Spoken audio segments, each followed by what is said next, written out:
Hey Tobin, it's David. Obviously I'm feeling better than I was last time. You know how in the first part of being sick you spend most of your time just passed out on the bed hating life? And then there's that little period in between where you don't hate life, but you're not really talking yet either. That's usually the part where you end up wasting a lot of time. I'll just say I got caught up on a lot of Netflix watching. I don't know if you've seen House of Cards yet, so I don't really want to spoil anything for you, but I'm gonna spoil some things for you. I'm kinda glad that I didn't watch the trailer for House of Cards before I started this season, because I would be even more disappointed than I am now. I think we've talked before about the fact that trailers for things like TV shows and movies are a kind of advertisement. If you are watching an advertisement for McDonald's, you're not actually enjoying any of the product beforehand. An advertisement for a TV show or a movie is visual. It's a mini movie. So it's not so much like a commercial for food as it is like getting free samples of food in the grocery store. So when the trailer for a TV show or a movie doesn't match the final product, it's as if you got a free sample of cheese at the grocery store.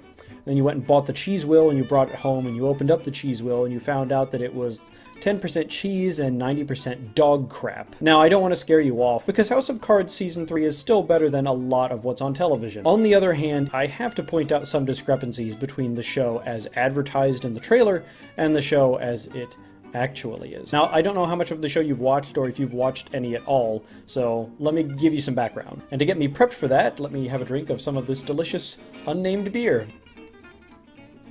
That is delish. If you have even passing knowledge of House of Cards, you know that it follows this dude named Frank Underwood, starts out as just a senator and ends up becoming the president of the United States, not having been elected, just because he's an ambitious son of a bitch. People will say that it's about politics, and yes, it is, but that's not really what the show's about. It's about this character and how he gets to the top. And of course then that means one of the attractions to the show is living through somebody else's manipulative behavior. One other thing you should know is that his wife is about as corrupt as he is, and the two are working together to get more power. Anyway, that's the background. Now, big spoiler, which I already gave away. At the end of Season 2, he becomes president. Going into Season 3, obviously your first question is, where do you go from here? Because for an American drama, once you hit the presidency, there's not really anywhere higher to go. Unless, and this was my thought, somehow you're able to manipulate the UN such that you'd actually be willing to threaten something like World War III in order to consolidate a new American empire. That's kind of cool, and I would have liked to see the show go in that direction.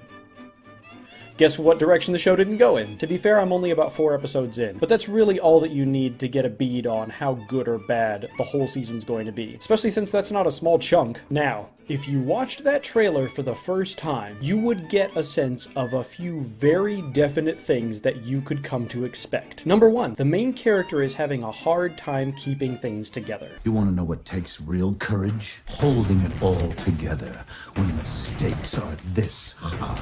Number 2, the character is becoming increasingly estranged from his wife. And number 3, the character keeps killing people, as evidenced by the line, "We're murderers, Francis.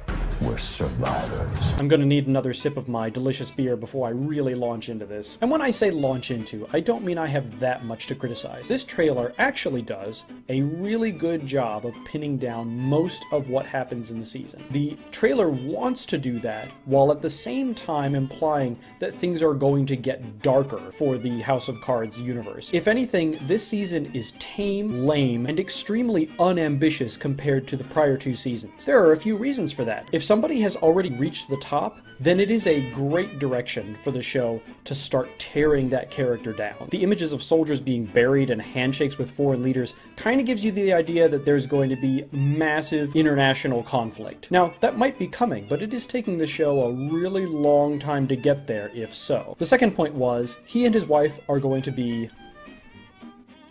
estranged. They did a good job with that, actually. In fact, I'd say that that's one of the best parts about this trailer. It takes a little while before you realize that that's even going to be a theme for the series, and then you see a shot of them in a car not talking to each other, and your thought is, oh boy, gonna have some marital problems here.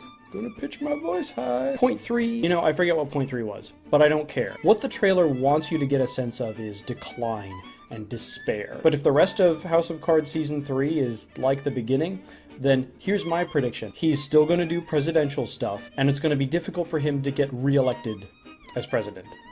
That's it. I realize that I'm talking as if I'm faulting the people who made this trailer. If I had to make a trailer for this season, I probably would have gone in a similar direction. It actually makes this material interesting.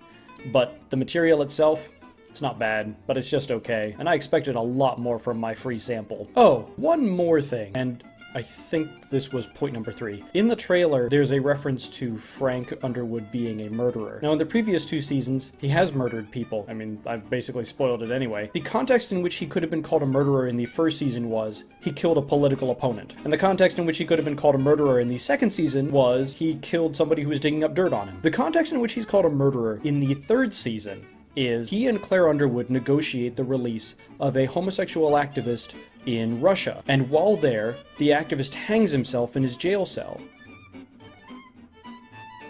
That's the murder. Really? Frank Underwood didn't pass him a scarf. He didn't shoot him in the face. In fact, he's been trying the whole episode to get him out of prison. If you really wanted to continue the character of Frank Underwood, you would have had the activist get hung by a belt or something. And then you realize at the end of the episode that Frank Underwood passed that belt to some Russian guard, and the Russian guard gave it to the activist and said, "There's an easy way out." I don't know why they didn't do that. So all to say, when in the trailer it says we're murderers, at least at that point, not really. But maybe later. Watching the trailer to Season 3 makes me realize why I loved Season 1 and 2 so much. If in any way Season 3 can cash in on what's implied in its trailer, then it'll be pretty good. But if not, then honestly the trailer people are doing a better job than the showrunners. And now it's time to finish this delicious beverage.